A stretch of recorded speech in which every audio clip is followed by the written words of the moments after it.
नमस्कार, मी Poonam. News uncut मध्ये आपलं स्वागत. या बातमीपत्रात आपण आढावा घेणार आहोत टॉप 10 घडामोडींचा. नवी दिल्लीमध्ये आयोजित एका कार्यक्रमात केंद्रीय गृहमंत्री अमित शाह यांनी काश्मीरचं नाव बदलण्यासंदर्भात सूचक विधान केलं. केंद्रातील पंतप्रधान नरेंद्र मोदींच्या नेतृत्वाखाली सरकारने असा काही निर्णय घेतला तर तो जम्मू काश्मीर मधील अनुच्छेद 370 हटवल्याच्या निर्णयापेक्षा मोठा आणि ऐतिहासिक निर्णय ठरेल असं सांगितलं जातंय. दिल्लीत जम्मू काश्मीर आणि लडाख थ्रू द एजेस या पुस्तकाच्या प्रकाशन सोहळ्याला केंद्रीय गृहमंत्री अमित शाह उपस्थित होते. या कार्यक्रमामध्ये पुस्तकांचा विषय जम्मू काश्मीर असल्याने अमित शाह यांनी या विषयावर आपल्या भाषणातून जोर दिल्याचं पाहायला मिळालं. बीड जिल्ह्यातील मसाजोग गावचे सरपंच संतोष देशमुख यांच्या हत्ये प्रकरणात मंत्री धनंजय मुंडे यांनी राजीनामा द्यावा अशी मागणी विरोधकांनी लावून धरली आहे. परंतु या घटनेत माझा काहीही संबंध नसताना मी राजीनामा द्यावा तर का द्यावा असा सवाल धनंजय मुंडे यांनी विरोधकांना केलाय. मात्र खंडणी प्रकरणातील आरोपी वाल्मिक कराडला अटक झाली असली तरी त्याला वाचवण्याचा प्रयत्न धनंजय मुंडे करत असल्याचा आरोप विरोधकांनी केलाय.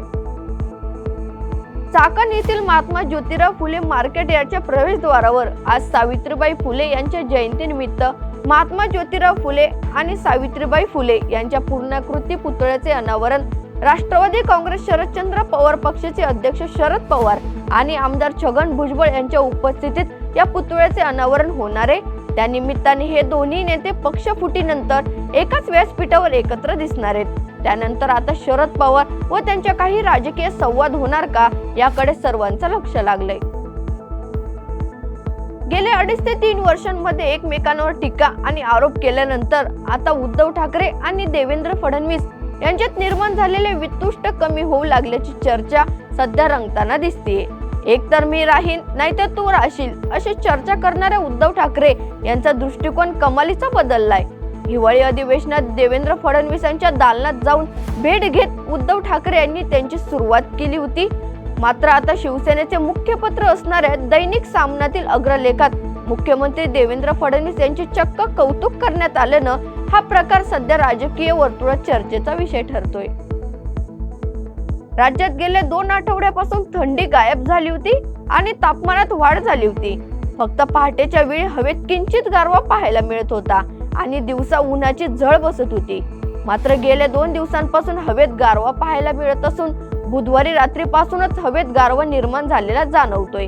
गुरुवारी किमान तापमानाचा पारा 13.4 अंशापर्यंत घसरलाय. शुक्रवारपासून पुढील 5 ते 6 दिवस थंडी वाढणार असल्याचं वर्तवण्यात आलंय. बिहारमध्ये विधानसभा निवडणूक जसजशी जवळ येते तसतशा बिहारमधील राजकीय घडामोडीतही वाढ होते. एनडीए असो व इंडिया आघाडी दोन्ही बाजूंचे पक्ष आपापली बाजू भक्कम करण्याचा जोरदार प्रयत्न करते.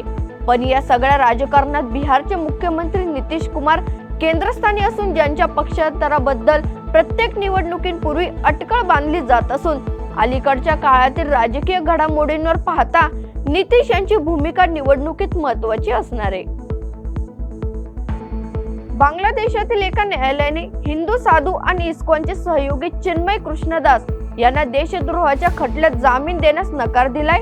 दास यांच्या जामीन अर्जावरील सुनावणी दरम्यान त्यांच्या वतीने 11 वकिलांचा समूह उपस्थित होता. मात्र दास यांनी न्यायालयीन कामकाजात डिजिटल पद्धतीने सहभाग घेतलाय.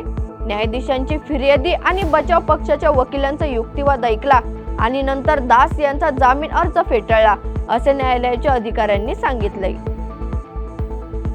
गोंदियाच्या गोरेगाव तालुक्यातील साईटोला येथे जिल्हा परिषदेच्या 1 ते 4 पर्यंतच्या शाळेचे वर्ग भरतात.